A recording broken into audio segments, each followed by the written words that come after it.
บ่ฮู้ว่าเจ้าของดินเพิ่นมาไล่นี่หรือว่าเอ้ยพรพาลูกง่ายไปเองเนาะก็คือเดี๋ยวนี้มันมีอยู่สองกรณีพ่อแม่พี่น้องกรณีที่หนึ่งก็คือเอ้ยพรเพิ่นพาน้องตูนตอกกับน้องลินทอนหนีไปเอง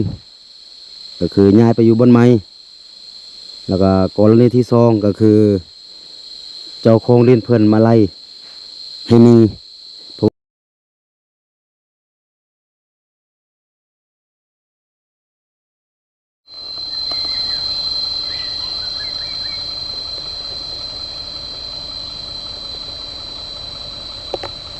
เปิดภาพมาพ่อแม่พี่น้องเนาะก็อยู่ระหว่างการเดินทางพ่อแม่พี่น้องเลยเนาะก่อนอื่นก็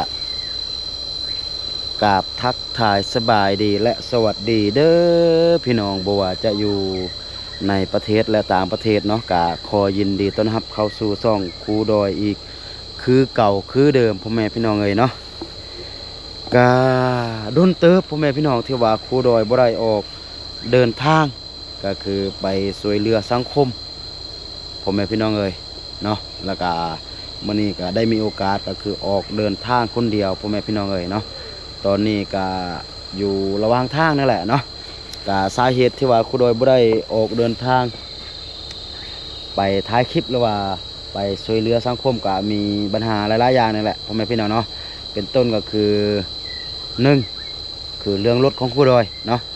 ตามที่ว่าพ่อแม่พี่น้องได้ฮู้นั่นแหละก็เป็นรถที่ว่ามันบ่มีป้ายมันบ่มีเอกสารก็คือช่วงนี้ทางเจ้าหน้าที่เพิ่นเข้มงวดเนาะแล้วก็ไปใช้มาใช้ก็ยากบ่สะดวกพ่อแม่พี่น้องเนาะเพราะว่าถ้าหากว่าไปถ้าหากว่าเจอด่านเจอสิแบบถ้าเขายึดก็จะได้เสียรถไปนะพ่อแม่พี่น้องเนาะเพราะว่ามันเป็นรถบ่มีเอกสารเนาะอย่างที่สองก็คือครูดอยบ่มีคนไปนำพ่อแม่พี่น้องเอ้ยเนาะก็คือทีมงานบ่มีทีมงานไปนำเพราะว่าทีมงานก็ต่างคนก็ต่างมีภารกิจหน้าที่ครอบครัวแบบนี้เนาะเหลือครูดอยคนเดียวก็ไปใส่มาใส่ก็ค่อนข้างยักย่านเด้เพราะว่าช่วงนี้ก็คือบ้านเมืองเฮามันบ่ปกติพ่อแม่พี่น้องเอ้ยเนาะคือพ่อแม่พี่น้องได้เห็นนั่นแหละมีการปล้นมีการจี้มีการลัดกันตามทางแบบนี้หลายๆอย่างนะเนาะเลยไปคนเดียวแล้วก็เลยเฮ็ดให้ย่านนะพ่อแม่พี่น้องเนาะก็เป็นสาเหตุที่ว่าครูดอยบ่ได้เดินทางเนาะแล้วก็มื้อนี้ครูดอยมีโอกาสได้เดินทางก็คือจะไปอยู่ที่เมืองผาดมพ่อแม่พี่น้องเนาะเพราะว่าก็คือครูดอยจะไปเบิ่งเครื่องคองอยู่ที่บ้านคองไอฮักพ่อแม่พี่น้องเอ้ยเนาะดังที่ว่าพ่อแม่พี่น้องได้ฮู้เนาะในคลิปก่อนๆเนาะก็คือเฮือนคองไอฮักก็คือปัจจุบันนี้คายเป็นที่เรียบร้อยพ่อแม่พี่น้องเนาะแต่ว่าเครื่องคองของครูดอยก็ยังอยู่หั่นหลายเติบเนาะก็คอยคนไปทีละนิดทีละน้อยเดี๋ยวนี้ไอฮักก็บอกว่าไปเบิ่งเครื่องเพราะว่าเจ้าของใหม่เพิ่นจะย้ายเข้ามาอยู่ถ้ามีหยังที่ว่าพอที่ว่าจะเก็บจะเมียนแล้วก็ให้มาเมียนเนาะครูดอยก็เลยเดินทางที่ว่าจะไปเบิ่งเครื่องของครูดอยว่ามันมีหยังแดที่ว่าจะเอากลับเฮือนน่ะเนาะแต่ว่าในขณะการเดินทางก็คือครูดอยมาฮอดอยู่บ่อนนี้พ่อแม่พี่น้องเอ้ยเนาะนี่หลายๆคนก็น่าจะคุ้นเคยพ่อแม่พี่น้องเนาะตัวลุ่มเป็นทางที่ว่าเฮาเคยไปพ่อแม่พี่น้องเนาะนี่ครูดอยมาเมื่อกี้ขี่รถมาฮอดบ่อนนี้แต่ว่าถามคือว่ามองเนาะแล้วก็เลี้ยวมาพ่อแม่พี่น้องเนาะนี่ก็คือเป็นทางที่ว่าน่าจะเป็นเจ้าของสวนเพิ่นรุดมาใหม่เนาะนี่รถของครูดอยก็เป็นทางเข้าบ้านของน้องลินทอนกับน้องตูนตอกพ่อแม่พี่น้องเอ้ยเนาะแล้วก็ครูดอยมาฮอดนี่ก็เลยจะเข้าไปแวะเบิ่งน้องๆเพิ่นว่าอยู่จังใดกินจังใดเนาะแต่ว่านี่ดีใจนำน้องๆเพิ่นเนาะดีใจนำน้องเพิ่นเพราะว่ามันมีทางพ่อแม่พี่น้องเอ้ยเนาะเดี๋ยวนี้ก็ขี่รถเข้ามาก็คือจำเฮือนเลยแหละนี่ทางน่าจะเป็นเจ้าของดินเพิ่นจกมาเนาะ นี่ทางเก่าก็จะเป็นทางลุ่มนี่ปกติครูดอยไปก็เอารถจอดไว้หั่นเนาะแล้วก็ยังย่านมีโจรมีขโมยยานมันบ่ปลอดภัยนะมาลักรถเนาะแต่ว่าเดี๋ยวนี้ก็คือโอ้โธ่รถใหญ่มาก็สะดวกคือกันพ่อแม่พี่น้องเนาะนี่เพิ่นจกมาทางแคบนี่เป็นทางเข้าเนาะน่าจะเข้าสวนเพิ่นเนาะเดี๋ยวเราจะขึ้นไปเบิ่งน้องลิ้นทอนกับน้องตูนต๊อกพ่อแม่พี่น้องเนาะบ่ฮู้ว่าน้องๆเพิ่นจะอยู่เฮือนหรือบ่นะแต่ว่าครูดอยมาเดี๋ยวนี้ก็เศร้าเติบพ่อแม่พี่น้องเนาะเพราะว่าครูดอยก็ลบหลีคือกับโจรเลยพ่อแม่พี่น้องเนาะก็ย้อนหยังก็ย้อนนี่แหละสาเหตุของมันเนาะมันบ่มีป้ายพ่อแม่พี่น้องเอ้ยเนาะ ก็ลบหลีคือโจรเลยเนาะมาตั้งแต่เช้าเดี๋ยวนี้ก็8:24 นาทีครูดอยออกเดินทางตั้งแต่6 โมงเช้าพ่อแม่พี่น้องเอ้ยเนาะเพราะว่าตอนเช้าเนี่ยก็คือทางเจ้าหน้าที่เพิ่นก็ยังบ่ได้ลงด่านลงพ่อแม่พี่น้องเอ้ยเนาะก็ถ้าหากว่าเพิ่นกวดพบเห็นก็จะได้ยอมรับผิดนี่แหละเนาะเพราะว่ารถครูดอยมันก็บ่มีป้ายบ่มีเอกสารเนาะโธ่เดี๋ยวเฮาขึ้นไปเบิ่งเนาะบ่ว่าน้องๆเพิ่นจะอยู่เฮือนหรือบ่โอ้โธ่ทางสะดวกสบายสุดเดี๋ยวนี้เนาะเป็นซอยเขามาเลย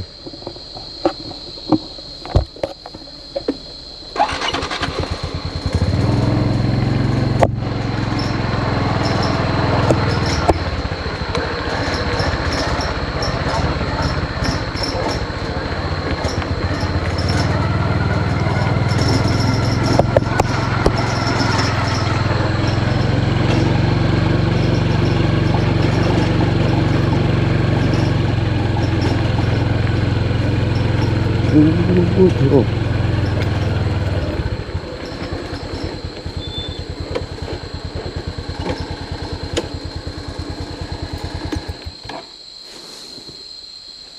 เรียบร้อยพ่อแม่พี่น้อง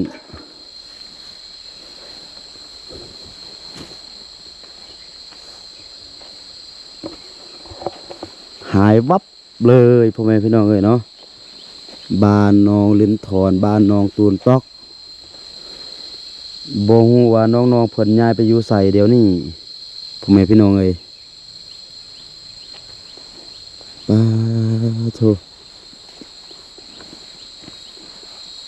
นี่เฮือนมันยังก็คือเฮือนนี่ก็คือหาแปลงใหม่ยังบ่ฮอดปีพ่อแม่พี่น้องเนาะเพราะว่ามันเซามันคาดแล้วก็ปวกกินแล้วก็พอปูของน้องลิ้นทอนน้องต้นตอกก็คือมาแปลงแต่ว่าเดี๋ยวนี้ก็คือหายวับไปกับตาเลยบุหัวาไปทางใดก็คือมันเฮือนมันยังก็มางเรียบร้อยอย่างแต่ห้องน้ำพ่อแม่พี่น้องเอ้ยป้าโธ่น่าจะมาไปโดนเติบเนาะเพราะว่าครูดอยบ่ได้ไปทางนี้โดนเติบพ่อแม่พี่น้องเอ้ยเครื่องคองมันยังก็บ่เรือยังจักยางเลยนี่บ่ฮู้ว่าน้องๆเพิ่นไปอยู่ไส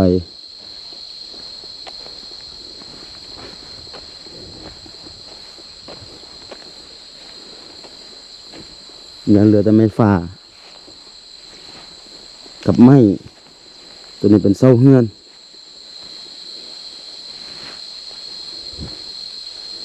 หายวับไปกับตาเลยโธ่บ่ฮู้ว่าน้องๆเพิ่นไปอยู่ไสพ่อแม่พี่น้องเนาะเพราะว่าครูดอยก็บ่ได้ติดต่อหาน้องๆเพิ่นโดนพ่อแม่พี่น้องตั้งแต่ตอนนั้นพุ่นตั้งแต่เดือน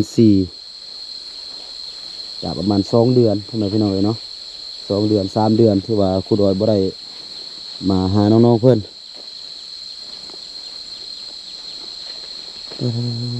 โธ่บ่ว่าน้องๆเพิ่นไปอยู่ไส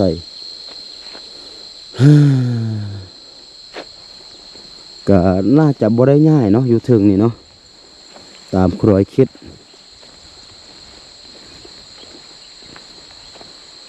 ว่าอยู่ถึงนี่น่าจะเป็นทางไปสวนของเขาเจ้า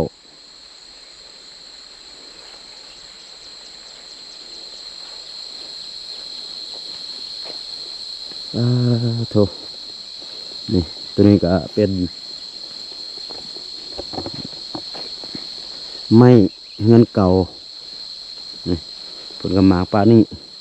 ตัวนี้เป็นปองงอกปองเยี่ยมพ่อแม่พี่น้องเลยเนาะนี่เป็นไม้เฮือนเก่าเพิ่นหมากปลานี่พ่อแม่พี่น้องเนาะนี่เป็นไม้ของเฮือนเก่านี่ประตูเฮือนก็ยังอยู่นี่ก็คือหายวับไปกับตาเลยก็คือแถวนี้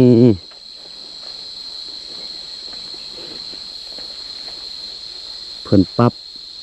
เพียงพ่อแม่พี่น้องเนาะนี่เป็นเฮ็ดทางขึ้นมานี่ก็บ่ฮู้ว่าเพิ่นเฮ็ดจะใดเนาะบ่ฮู้ว่าน้องเล่นทอนกับน้องต้นตอกอยู่จังใดพ่อแม่พี่น้องเนาะบ่ฮู้ว่าเจ้าของดินเพิ่นมาไล่นี่หรือว่าเอ้ยพรพาลูกง่ายไปเองเนาะก็คือเดี๋ยวนี้มันมีอยู่2กรณีพ่อแม่พี่น้องก็คือ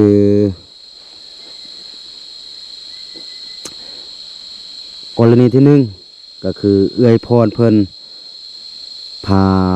น้องตูนตอกกับน้องลินทอนหนีไปเองก็คือย้ายไปอยู่บนไม้แล้วก็กรณีที่2ก็คือเจ้าของดินเพิ่นมาไล่ให้มีเพราะว่าบอนน้องตูนตอกกับน้องลินทอนอยู่บนนี้เนาะก็คือมันบ่ได้เป็นดินของเอ้ยพรเป็นดินของเพิ่นทำอิฐเป็นดินของพอปู่ของน้องลินทอนกับน้องตูนตอกแต่ว่าพอปู่น้องลินทอนกับน้องตูนตอกก็คือขายแล้วก็คือเปลี่ยนเจ้าของใหม่แล้วแต่ว่าเดี๋ยวนี้ก็คือบ่ฮู้ว่ามันจะเป็นกรณีใดก็คือกรณีถ้าว่าเป็นกรณีที่1นี่ก็ยังใครอยู่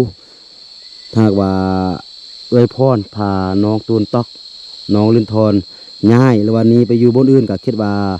เพิ่นน่าจะมีบ่อนอยู่ที่ดีแล้วนะแต่ถ้าหากว่าเป็นกรณีที่2ก็คือถ้าหากว่าเป็นเจ้าของดินเพิ่นมาไล่นี้ก็ตัวนี้ครูโดยก็บ่ฮู้ว่าสภาพเพิ่นจะไปอยู่บ่อนใดกินจังใดอยู่จังใดพ่อแม่พี่น้องเอ้ยเนาะก็มีแต่2กรณีที่ว่ามันจะเป็นไปได้เพราะว่าครูโดยก็บ่ฮู้ว่าเหตุการณ์มันเป็นจังใดเพราะว่าก็บ่ได้ติดต่อหา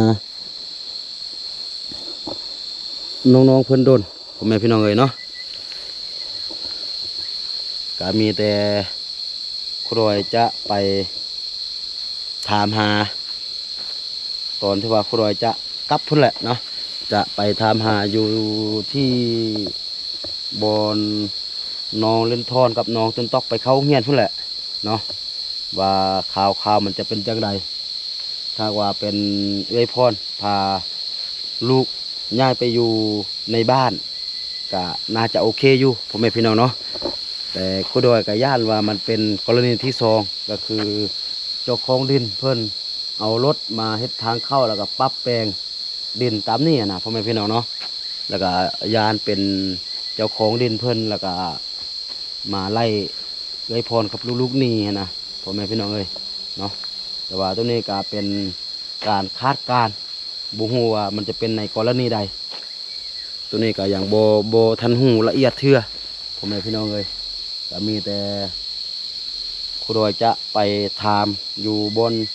น้องลิ้นทอนกับน้องต้นตอกเขาเฮียนพุ่นแหละว่ามันเป็นจังใดฮะนะเนาะก็น่าจะเป็นมื้ออื่นถ้าว่าครูโดยกลับไปแล้วก็จะเข้าไปแวะถามเบิงแต่ว่าบ่ฮู้ว่าน้องลิ้นทอนกับน้องต้นตอกจะอยู่พุ่นหรือบ่พ่อแม่พี่น้องเอ้ยเนาะก็โธ่ว่าถ้าว่าเอ้ยพรพาลูกย้ายไปอยู่ในบ้านนี่ก็คือเป็นการดีพ่อแม่พี่น้องเนาะก็คือดังพ่อแม่พี่น้อง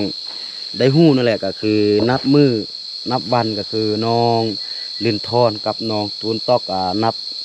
เริ่มจะใหญ่เริ่มจะเป็นสาวแล้วนะพ่อแม่พี่น้องเนาะแล้วก็การที่ผู้หญิง3 แม่ลูกเนาะโดยที่ว่าบ่มีผู้ชายอยู่นำหั่นนะเนาะก็คือเป็นผู้หญิง3 คนพากันมาอยู่ในป่าแล้วก็น้องเล่นทอนกับน้องต้นตอกก็ยังน้อยเริ่มที่ว่าจะเป็นสาวแล้วก็ถ้าว่าวันใดวันหนึ่งก็คือ แม่บ่อยู่พรบ่อยู่ไปซอกรับจ้างโน่นนั่นนี่แล้วก็น้องตูนต๊อกกับน้องลินทอนอยู่เฮือน2คนก็ความปลอดภัยของมันค่อนข้างเสี่ยงพ่อแม่พี่น้องเอ้ยเนาะเพราะอยู่แถวนี้เนี่ยโอ้โธเรื่องโจรเรื่องขโมยนี่คนขี้ลักมักจกนี่หลายสุดพ่อแม่พี่น้องเนาะแล้วก็บวกกับแถวนี้มันบ่ค่อยมีคนเนาะแล้วก็เดี๋ยวนี้ก็คือเจ้าของดินเพิ่นก็เฮ็ดเป็นซอยเข้าทางเข้าสะดวกสบายตื่มหั่นน่ะเนาะแล้วก็ความปลอดภัย